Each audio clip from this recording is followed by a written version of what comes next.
Hey guys, it's Mr. Wigand. Today we're going to look at solving proportions. We've already learned that a proportion is when we have two ratios that are equal to each other. In this proportion, there's one thing that we don't know, and that's x, so we're going to solve for x. I like to follow a few steps. The first step I like to do is I like to draw a star on the proportion across from the variable. So if I go diagonally across the variable to that 18, I'm going to draw a little star right there. Now from that star, I'm going to see if I can solve the problem looking horizontally, looking vertically, and then lastly, using cross products. So I'm going to look horizontally at the number across from the star, and I'm looking to see if there's a relationship here. Is there a number that I can either multiply 6 by to get 18 or multiply 18 by to get 6? If I can see a relationship there, then I'm going to solve the problem that way. And just so happens, I do see a relationship.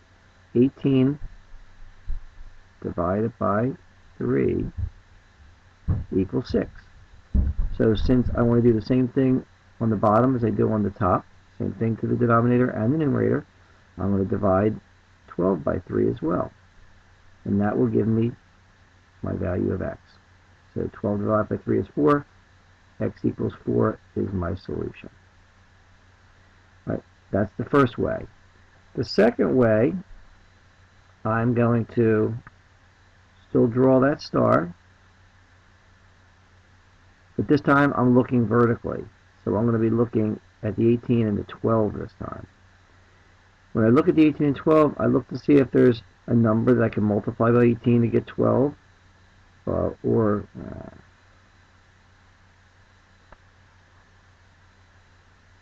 Hey guys, it's Mr. Wigand. Today we're going to look at solving proportions.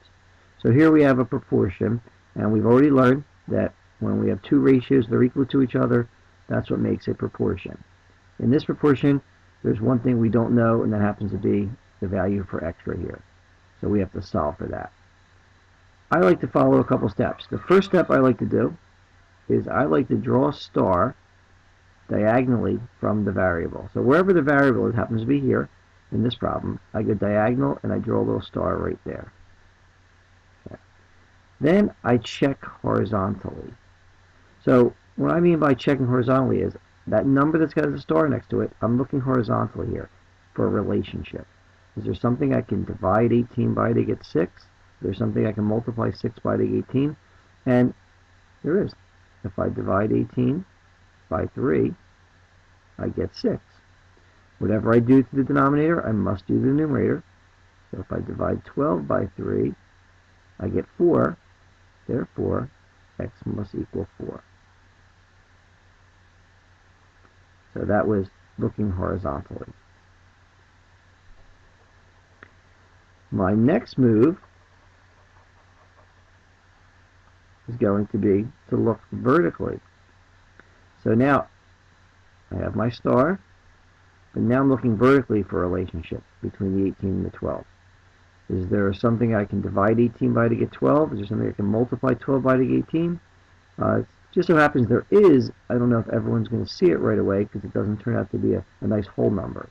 So if you don't see something that you can multiply or divide, the next step vertically is to see if this is a fraction that you can simplify or reduce.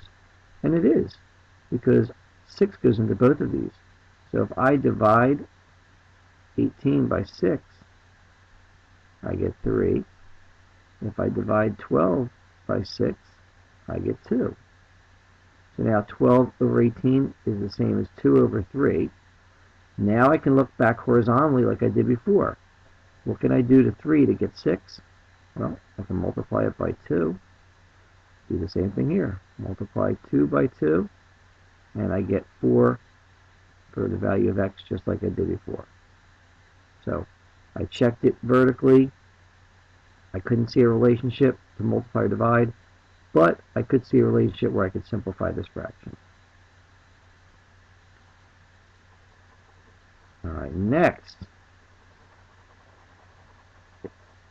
And this method is called cross products. This method will work every time, no matter what kind of problem you have. The other methods don't always work But the good thing is they're usually easier. You can usually see the relationship and solve the problem pretty quickly.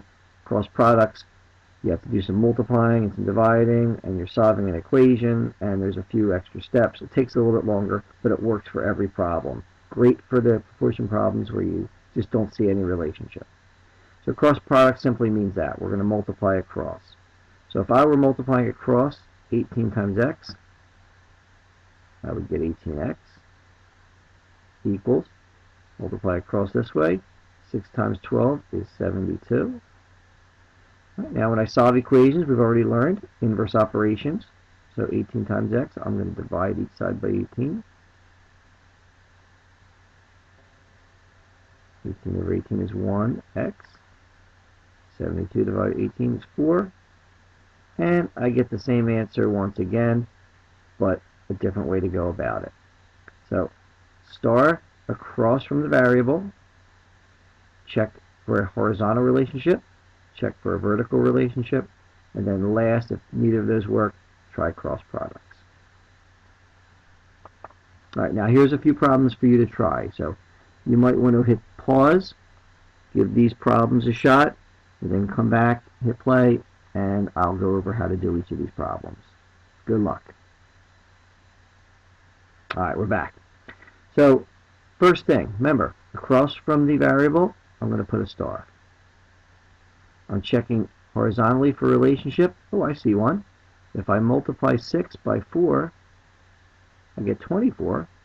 So if I multiply 5 by 4, I get 20 for x. X equals 20. That was real easy, and I was able to do it so quickly and easily by finding that nice relationship. All right, problem number 2. I go across from the variable, put a star. So 14 is that number where the star is. I'm going to look horizontally, and I do not see a relationship between 12 and 14. So I'm next going to check vertically. And vertically, I do see a relationship. 14 divided by 2 is 7. So if I'm going to divide 14 by 2 to get 7, I'm going to do the same thing over here to this 12. I'm going to divide 12 by 2 to get that value. 12 divided by 2 is 6.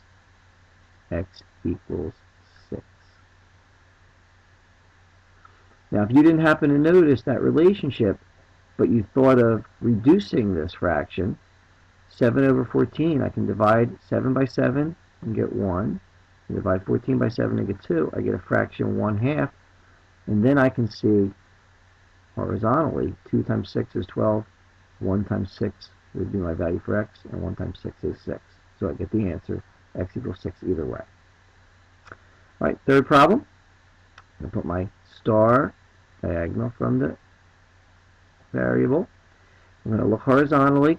Now, some of you might know what you multiply 10 by to get 25, or what you divide 25 to get 10.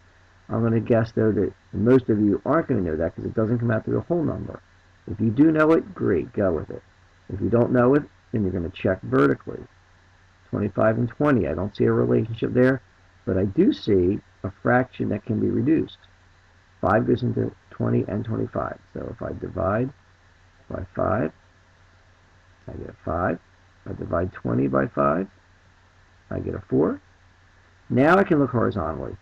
5 times 2 equals my 10. So 4 times 2 equals 8. Therefore, x equals 8.